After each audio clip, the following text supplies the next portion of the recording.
Buenas, mi nombre es Caterina Di Carlo y soy becaria en docencia en la Universidad Nacional de General Sarmiento.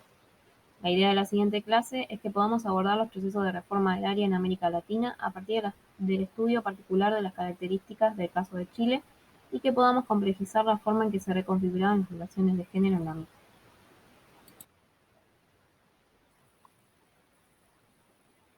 De esta manera, la estructura de la clase será la siguiente.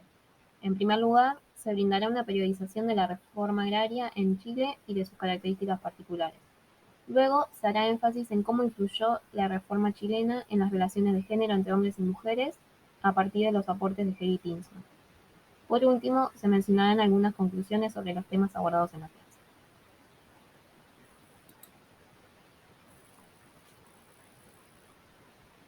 El proceso de redistribución de la tierra en Chile comenzó en 1962 con la Ley 15.020, la cual apuntaba a una reforma agraria limitada en la que el Estado era capaz de expropiar tierras que estuvieran abandonadas o explotadas de manera ineficiente. Pero en la práctica, la mayor parte de los territorios distribuidos eran de propiedad fiscal y fueron asignados en términos individuales. En el mismo año se creó la Corporación de la Reforma Agraria, que tenía como fin regular y activar la expropiación y división de los latifundios, y el Instituto de Desarrollo Agropecuario, que fue responsable de la asistencia técnica gratuita para pequeños y grandes productores. En el año 1964 asume el gobierno demócrata cristiano de Eduardo Frei Montalva, quien llevó a cabo un conjunto de reformas moderadas. Una de las principales fue el desarrollo de la Ley 16.615, que dio comienzo a un proceso de expropiación de la tierra de tierras que estuviesen abandonadas o mal explotadas, y aquellas que superasen una extensión de 80 hectáreas. Este proyecto tenía como objetivo principal formar un grupo de campesinos que, a partir de la división de los asentamientos, se convirtieran en propietarios pequeño-burgueses. Bajo el lema de "La tierra para el que la trabaja", el programa reformista del nuevo gobierno buscó la modernización del mundo agrario mediante la redistribución de la tierra y la sindicalización campesina. Entre 1965 y 1970 se expropiaron un tercio de los latifundios. El asentamiento fue la nueva estructura organizativa que surgió de los latifundios. Sin embargo, mantenía las diferencias entre los distintos estratos de los trabajadores. Los inquilinos, que pasaron a ser asentados, podían usufructuar un lote de tierra y formaban parte del consejo administrativo, mientras que los voluntarios no podían votar y tenían poco o nulo acceso a la producción marginal. En el mismo año fue promulgada la Ley 16.625 de sindicalización campesina. Esta aumentó en gran medida en tanto que se sindicalizaron los inquilinos, los voluntarios y los afuerinos, siendo los primeros los que ocuparon los cargos jerárquicos. De esta manera, es importante remarcar que la reforma desmanteló la estructura de sucesión social y política que se desarrollaba en las haciendas.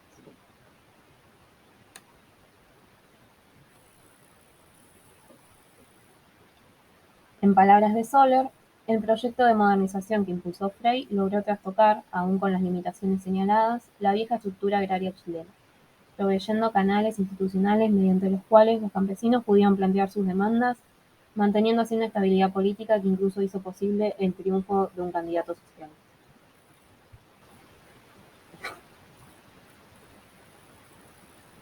Con el triunfo de la Unidad Popular y de Salvador Allende en 1970, se profundizó el proceso de transformación de la estructura agraria. Durante el gobierno socialista se expropiaron 4.409 predios nuevos y las tierras fueron repartidas mayoritariamente entre inquilinos y medieros. Sin embargo, en este proceso los asalariados agrícolas quedaron fuera. Por esa razón, en 1971 se crearon los comités de reforma agraria, con el objetivo de canalizar las demandas asalariadas. Además, estos también tenían como propósito impedir el desarrollo del cooperativismo productivo de carácter pequeño burgués, al ser manejados por todos los trabajadores permanentes, con el fin de terminar con las diferencias que existían entre los asentados y los asalariados. Esta acción tuvo como consecuencia un avance en la socialización de la tierra y en la democratización de su gestión, pero también fue duramente criticada por la oposición. El gobierno socialista también creó la figura del Consejo Campesino, que tenía como fin que los campesinos participaran en la formulación y aplicación de las políticas agrarias, y los centros de producción, que eran explotaciones agrícolas estatales de superficie pequeña que fueron establecidos en latifundios expropiados y con un carácter agroindustrial. Estas diferentes políticas no contaban con una gran claridad en su estructura interna y no pudieron corregir los defectos de los asentamientos.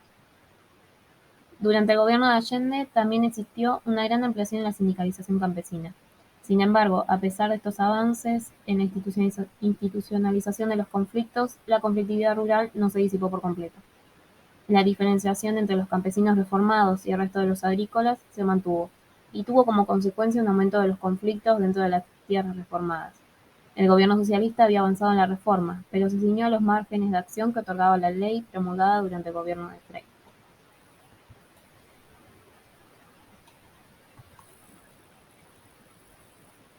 Al hablar de la reconstrucción de los roles de género, es importante remarcar que estos roles nuevos promovidos por la reforma agraria fueron el resultado de un proyecto ideológico y político, es decir, de la construcción de la modernidad.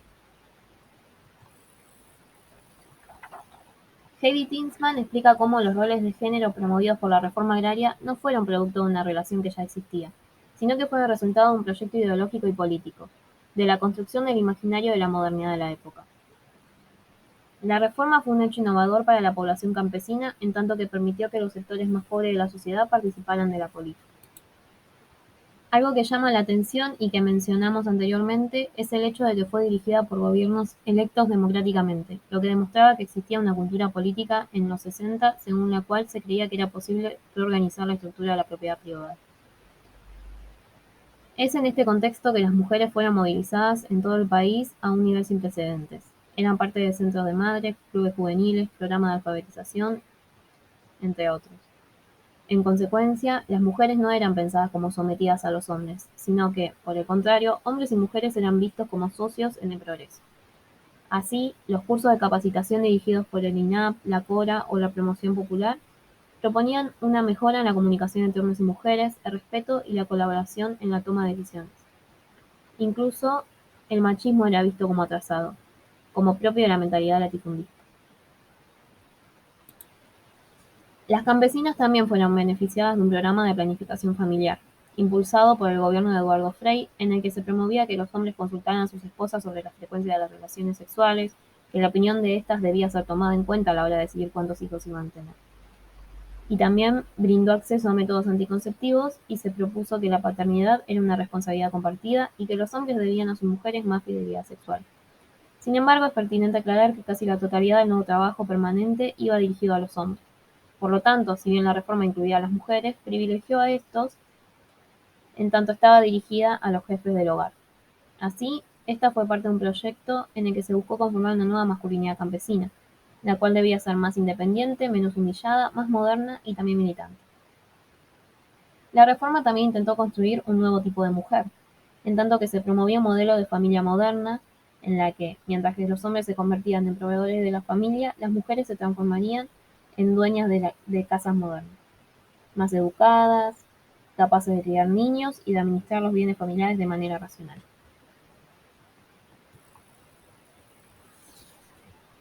Además, en Chile el socialismo no pensó en liberar a las mujeres a partir de su rol como trabajadoras, sino como a partir de su rol de madres. De esta manera, si bien las mujeres trabajaban fuera de la casa en esa época, la izquierda compartía con la Iglesia el proyecto de transformar a las campesinas en dueñas de casa modernas, las cuales podían ser militantes y políticamente activas, pero siempre desde un discurso maternalista que tenía sus bases en el proyecto católico. De esta forma, si bien las mujeres fueron beneficiadas por la reforma agraria, al mejorar su salud, educación y vivienda, estas fueron incluidas de una manera muy distinta a los hombres, lo que las hizo más vulnerables y dependientes de ellos en el ámbito económico. A esta situación se agregaba el hecho de que los roles de género que buscaron construir la modernidad del periodo fueron mucho más complejos a la hora de llevarlos a la práctica. Muchos hombres se oponían a darle poder a las mujeres, sobre todo a tener decisión en cómo ellos administraban su salario y también a que asistían a reuniones públicas en donde podían tener contacto con otros hombres. En relación con esto último, los archivos judiciales de la época demuestran cómo aumentaron los conflictos matrimoniales como las peleas, la violencia doméstica y el abandono.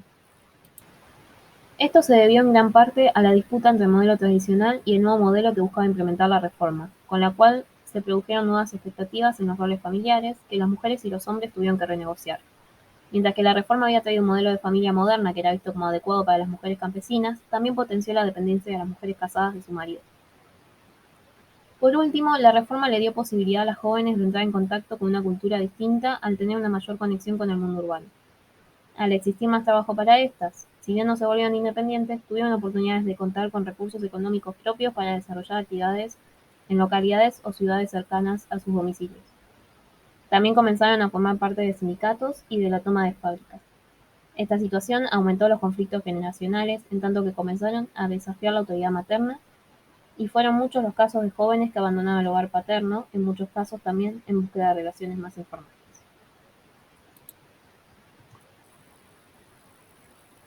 En resumen, en esta clase pudimos ver cómo la reforma agraria en Chile desmanteló la estructura de sucesión social y política que se desarrollaba en las haciendas.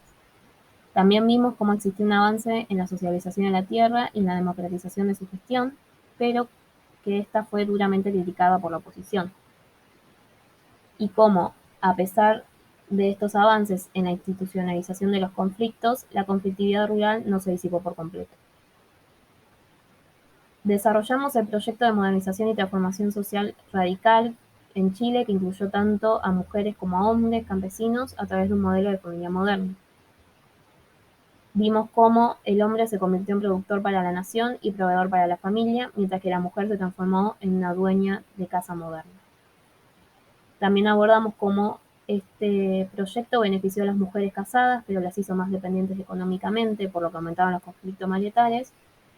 Y por último vimos cómo la reforma les ofreció a las mujeres solteras y jóvenes más oportunidades sociales y de trabajo, pero tuvo como consecuencia el aumento de los conflictos intergeneracionales.